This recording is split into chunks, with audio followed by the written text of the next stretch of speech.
पूर्व मंत्री मिथिलेश कुमार ठाकुर का भाजपा पर हमला। कहा कि घाटशिला उपचुनाव में पीठ पीछे वार करने वालों को जनता सबक सिखाएगी। बिहार चुनाव में झामुमो को सीट नहीं मिलने पर कहा नहीं हुआ गठबंधन धर्म का पालन, उचित समय पर लिया जाएगा सटीक निर्णय।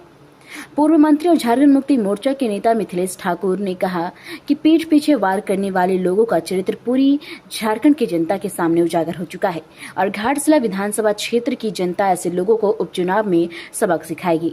चाईबासा में पत्रकारों से बात करते हुए मिथिलेश ठाकुर ने पूर्व मुख्यमंत्री चंपई सोरेन और भारतीय जनता पार्टी पर सीधा हमला किया है। उन्होंने कहा कि चंपई सोरेन को झारखंड मुक्ति मोर्चा ने जो सम्मान दिया है वह उन्होंने सपनों में भी नहीं सोचा था, लेकिन उन्होंने झामुमो को तोड़कर भाजपा में विलय की बड़ी साजिश रची थी।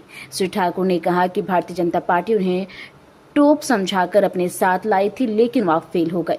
घाटशिला उपचुनाव में वहां की जनता दिशोम गुरु शिबू सोरेन और रामदास सोरेन को श्रद्धांजलि स्वरूप झामुमो को देने का मन बना चुकी है।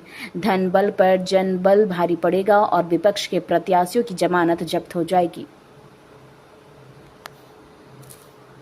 बहुत तरह की भ्रांतियां फैलाई जा रही हैं घाटशिला के उपचुनाव को लेकर। जनता को बरगलाने की कोशिश की जा रही है। आपके माध्यम से वैसे ताकतों को झूठ और फरेब की बुनियाद पर अपनी राजनीतिक रोटी सेकती है, उनको हम ये चेता देना चाहते हैं, उनको ये बता देना चाहते हैं कि चाहे लाख कोशिशें कर लें, चाहे धन बल का कितना भी गुमान हो, जनता को बांटने की कितनी भी साजिश हो, उस साजिश में कभी भी कामयाब नहीं होंगे। क्योंकि झारखंड की जनता बहुत भोली भाली जनता है, लेकिन बहुत बारीकी से, बहुत करीब से सभी बिंदुओं का आकलन करती है और वैसी ताकतों को मुंहतोड़ जवाब देने का काम करती है जो ताकतें झारखंडी अस्मिता के साथ खिलवाड़ करती है, झारखंड के जनता के हक अधिकार के साथ अपने स्वार्थ के लिए खिलवाड़ करती है। वैसी ताकतों को झारखंडवासी, झारखंड के आदिवासी, मूलवासी पूरी तरह से समय पर सटीक जवाब देने को तैयार बैठे हैं।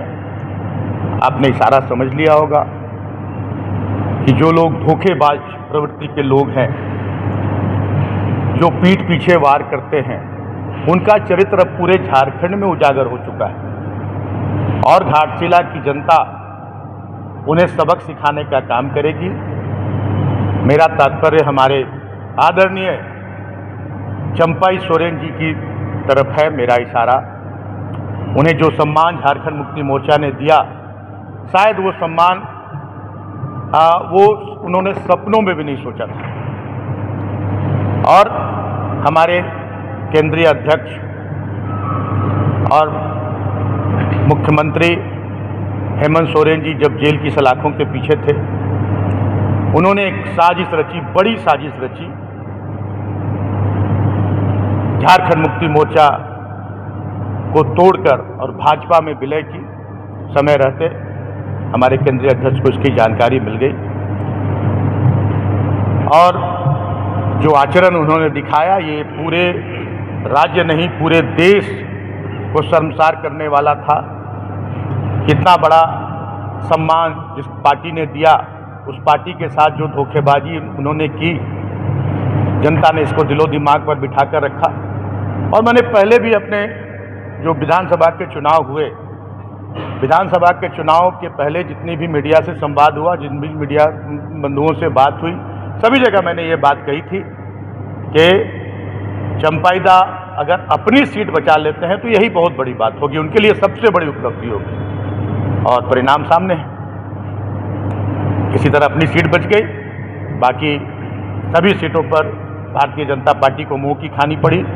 जिन्हें भारतीय जनता पार्टी तुरुप का पत्ता समझकर अपने साथ लाई थी, बहुत बड़ा तोप समझकर लाई थी अपने साथ, वो पूरी तरह से टाइम फिस हो गया, पूरी तरह से फुस हो गया।